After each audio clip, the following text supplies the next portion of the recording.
So today I'm going to be taking a look at the new Timex Giorgio Galli, I believe that's how you say it. And yeah, it's a pretty expensive automatic Timex, and now it's in 38 millimeters, so let's take a closer look. So we have a diameter of 37.9, lug to lug of 45.8, height of 12, and a lug width of 18 millimeters. Some other general specifications for this watch: we're going to have a sapphire crystal on the front. They don't really state if it's sapphire on the back, but let's, I guess, give them the benefit of the doubt. You also do have 50 meters of stated water resistance, but you just have a regular push-pull crown. You have the Miyota 9039 beating away in here. You got the 2-day power reserve, fairly good accuracy, so nothing to complain about. Kind of Timex customized rotor, and decently finished. They do have Lume on the hands, but they don't really state what Lume style that they use. But it's not too strong and it's not too important on the watch anyway, so it doesn't matter too much. And last but not least, the watch retails directly from Timex for $450. So starting with the dial of this watch, and as you can see, I did go for the blue dial version. I believe they call it like the Atlantic blue. I guess it's supposed to represent water in some way. But it is a very nice, subtle sunburst, which I do like. It's not too aggressive. It doesn't look cheap by any means. And it has a pretty good and deep color to it. And then looking at the dial more generally, we do have applied metal indices at a 5-minute marker, and they are both kind of multifaceted and multi-layered. The metal indice pretty much starts at a top point on one side, dips down and is cut out in the middle, and then comes back up. So it's this really interesting look. It catches the light pretty nicely and plays with it really interestingly. And it's nice to see because it's not necessarily a step Timex really had to take. It's a little bit almost overboard in a way, but I'm glad to see it here. It's not just some carbon copy design. It is very much so unique from the ground up in a way. There isn't very much text on the dial, which is nice. There is just Timex, this kind of synthetic ruby here at the 6 o'clock, and Giorgio Galli S1 Automatic, which is the designer and the model name. I do think the Timex text, while I like that they just said Timex on it, needs to be a little bit bigger. It is very small. It's a very kind of diminutive text on the watch. It doesn't have very much impact at all. So I do think they should have made that font a little bit larger. I do like the little ruby at 6 o'clock. I think it's fun. It catches the light nicely. It has a pretty glimmery appearance to it. I think I read on Worn and Wound, I believe, that the 6 o'clock ruby was a choice made to basically say, this is an automatic Timex. It is different than normal, and although it's not a functional piece, it is just a representation of it being different than the rest of the Timex line. Another really interesting design aspect about this watch is all the minute markers are done in a somewhat sandwich style effect. There is a cutaway to the dial and somewhat of a metal base underneath. So they do catch the light interestingly. There is a lot of depth added to the dial. There's a lot of just interesting points about the design of this watch, and it is really nice to see Timex, who is a brand that can really just rest on its laurels and not really have to innovate much, do something this interesting. The handset is fairly plain. It is somewhat of a baton style handset. They're very thin, kind of partitioned at the end for the Lume infill, and the Lume infill not really greatly done, not too much applied, and I think it would have been maybe more within the design language to go for a skeletonized handset to kind of match the cutouts in the dial and in the markers themselves. So zooming in on the Timex, you can see the kind of deep grain to the sunburst dial. Not badly done. The text is done, I would say, fairly flatly, but based on how small the logo is, it doesn't really matter anyway. Looking at the indices more generally, you do see again, you have that kind of sunken down center section that is highly polished and catches the light really nicely. The top of the indices are they're kind of brushed, but they're done very roughly, not in a very fine brushing. And then, as you can see, they are multifaceted at the very ends on both sides. They angle down a little bit, and they're highly polished again to help catch the light. It's a really interesting indice, something I've never seen before, and it's pretty cool looking in my opinion. It catches the light nicely, it's nicely architectured, and I think it goes with the overall design. Looking at the minutes track again, there is a cutout, as you can see, and there is some kind of metal or just silver colored disc that goes around underneath, and at some angles it'll be like a completely black seconds track, and then as you move it, that color comes into play and just adds a little bit of depth to the overall dial design that I think is really cool. As expected, the QC isn't 100% perfect here. There is dirtiness among the markers. There is this kind of I don't know what it is. I think it's a scratch within the actual dial pattern itself, which isn't great, but it exists. The hands themselves too, they're a little roughly finished. There's a lot of debris on them. They have a nice shape to them, and they do have, as you can see, this kind of multifaceted look that meet in the middle, which is something I don't overly notice from wrist view just because they are fairly thin hands, but it's one of those details that probably comes together and just adds some interest on wrist. The text here at the 6 o'clock, well done, no misprinting or anything. Looking at the kind of ruby here, it is surrounded slightly in gold on each side. Adds a little bit of richness to it. There is a lot of kind of depth to the overall nature of that synthetic gem, so not too shabby. Even though there are some QC issues, I think it is still a cool dial. There's a lot of interest with the multifaceted markers, the cutouts in the dial, just the overall, I guess, depth of color you do get from the dial as well. It goes from this very kind of pale blue to this deep rich blue. So while it's not perfect and there are improvements that can be made, it's not a bad dial by any means. Moving on to the case of this watch, and this is probably one of the more interesting aspects of it. Timex uses what they call an injection molding process to create the style of the case. And as you can see, it is somewhat floating like along maybe a Moser-esque type look. You have this very cool architectural look to the lugs, and almost very minimalistic design that makes it feel like the lugs are a very almost minor component to the actual case that's sitting in between it. And a nice little touch is the case, as you can see between the lugs, has this striation pattern along it. So it's something that's pretty cool. It adds a little bit of visual interest to the watch, and I think looks awesome, to be fair. Looking a little bit more generally, we do have a lot of brushed surfaces. The bezel is circularly brushed. The tops of the lugs are vertically brushed. You have the main flat surface of the case sides being brushed, but the kind of very gentle inside circle of the cutout being highly polished to kind of add a little bit of flair and shimmer. And I think that looks really cool. The striations in the side of the case are followed alongside with the same kind of striations on the very back, which is nice because it just ties in everything to the design. Real depth to the lugs of the watch. You do have the slight high polish along the very bottom edge of the bezel and the inside of the lugs that draw your eye to the probably most interesting points of this case. A cool design feature that I'm fairly certain is probably on purpose is that, again, you do have this cutout in the lugs here that continues alongside into this strap, if you can kind of tell. And I think that's fun. You have that not only on the side of the strap, but in the front of the strap here that actually I feel like mimics the center line that dips down in the indice. So there's a lot of attention to detail paid here, and it's nice to see. The crown has a really nice and interesting knurling about it. It's very easy to grip, very easy to turn. Not too bad of a feeling to the movement there. I've definitely felt worse for probably slightly more expensive as well, so nothing to complain about. Overall, it's a very interesting case. It is the kind of claim to fame of this little cutout in the case side here that I think does look very cool. But the overall kind of base case I think has some awkwardness in its proportionalities. The lugs feel slightly small, or the kind of watch in general feels a little stocky. And I'll elaborate that a little bit more when I show you it on the wrist. A custom-made Timex strap, and these apparently retail for about $75, which is not too cheap for a strap, especially if you can get like an Archer silicone one for like $12 or $14 off of Amazon, you know? So it is kind of more custom made. You do have this little, I guess, button looking thing that hooks in on the other side to make sure that the strap does not like poke out too much. It's a nice little detail, and I think it does work pretty well. But if that's what I'm paying $75 for, I'd rather just get a regular strap. It's okay. Thankfully, a very substantial buckle here, so they didn't cheap out there, and it's nice to see.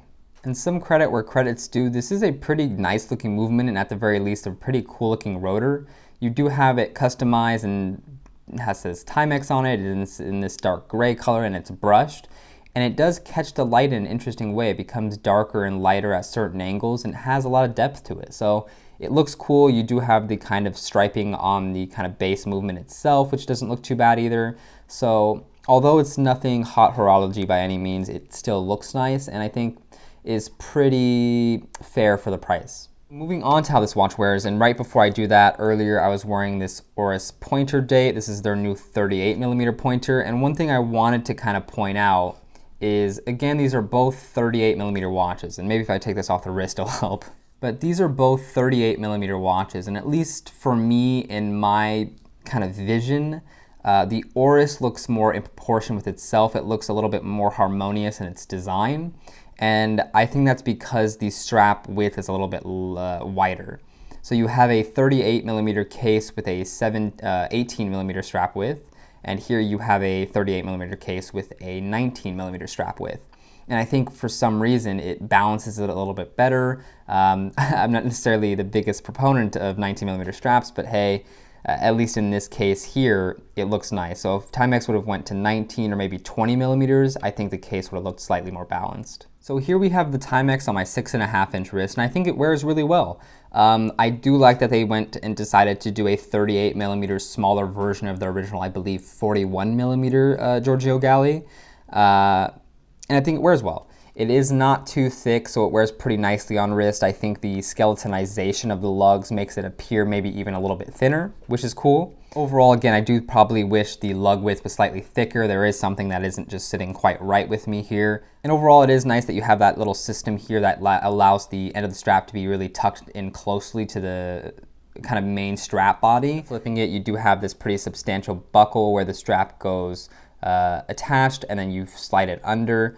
Nothing too bad. It is a slightly bulky kind of apparatus, but not too many complaints. The strap is comfortable. It feels nice on wrist. Would I pick it over my Archer silicone? Not really. For me, that one is a little bit thinner. It's a little bit more comfortable, but with the amount of design that went to the strap, it does look cool. Looking at the Timex from a side view, as you can see, again, there is a very nice turn down to the lug, so it does wear nicely on wrist. It isn't too thick, but if they could slim it down a little bit, that'd be nice too.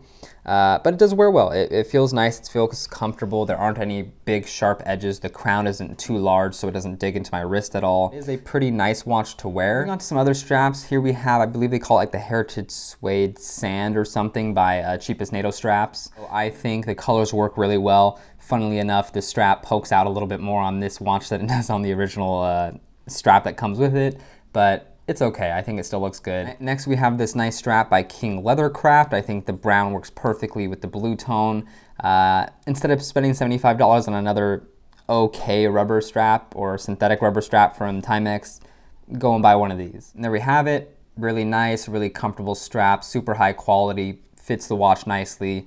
I think looks a little bit more classy than the rubber strap that it comes with, but not too dressy. So really cool combo. And lastly, the Archer silicone strap. I think this pairs perfectly. I think it looks slightly better than the original strap and makes the watch really fun. And I think this watch is all about fun. It's a little bit unique. It's a little bit ridiculous, and it's a lot of money for a Timex. So why not just have fun with it? I really like how the white strap kind of mimics some of the white tones that appear from the metal indices. So plays really well, really comfortable on wrist. Again, I think it is a little bit more comfortable than the original strap. Buckle's not quite as big either. So yeah, that's the silicone strap. So the Lume, definitely nothing to write home about. Not a large application by any means. Doesn't shine very brightly, but I guess it's better than no Lume at all. Relume comparing to the Timex here, obviously the Timex much brighter. Again, the Timex did not do very well on Lume, and honestly I think they should have probably just left it out altogether. So moving on to pros and cons, I would say one of the biggest pros is that this is a very unique looking watch. The case shape is nothing we've seen before, especially at this price point. The markers are very uniquely architectured, and it's nice because Timex didn't necessarily have to go through such great lengths to make it such a unique watch, but thankfully they did, and they have the monetary might to do so. Another point is that it is a well-made watch. It feels quality, it looks good. Most of the finishing is pretty nice outside of the tiny little scratch I have on my dial. But all in all, it still is, to a QC standard that I think is pretty good.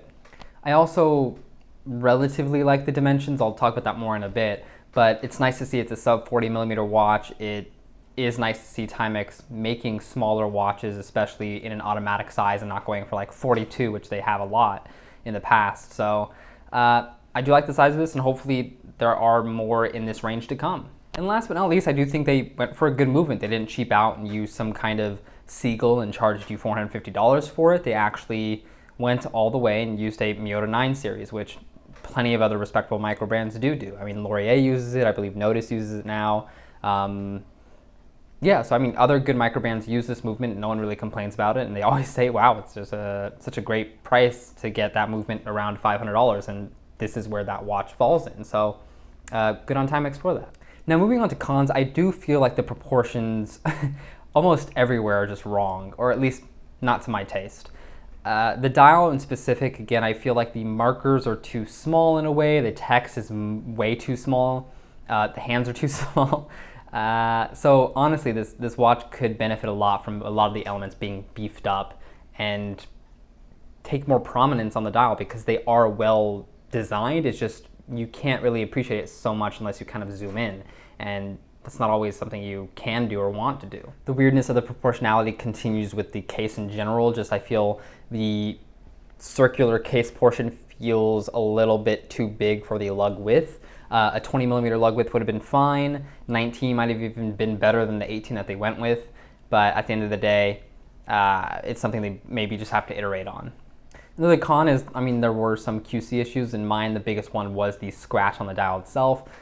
That's something that probably shouldn't have passed, and it is sad to see it going through and landing on the watch. I mean, I'm sure Timex would be okay with returning it and exchanging the unit or whatnot, but just something to keep in mind, these are still pretty much mass-produced watches, and there's bound to be a few that don't have as much scrutiny as they should. And lastly, I just don't think this is the best value watch necessarily. You're kind of just playing it safe to being like, Timex is an established brand and their automatic should be of a certain standard. They're not doing anything revolutionary, but even as I say that, the case shape and markers are nothing like we've seen at this price point. So there are things that they've executed really well and that other brands don't do, but I just don't think they were executed to the point that make it compelling to buy the watch itself. I think plenty of other micro brand offerings around this price point I'd rather purchase. Like let's say Traska, for example. I think the Traska Summiteer, which might be around $550 or so, or $500, is much better value than this Timex would be. It looks better, it's a little bit thinner, the proportions are a lot better. It's just one of those things where Timex needs to refine its design language a slight bit and also just maybe offer something more interesting, maybe more interesting colors we don't usually see from other brands, or a texture, which they are more than capable of doing. They have the monetary might behind the company. It is a cool watch, and it's I guess a step in the right direction for Timex. It's cool that they're doing more automatics. It's cool they're doing a sub 40 millimeter automatic. It's cool that they're not just buying something off the shelf, putting it together and being like, well, this is $500.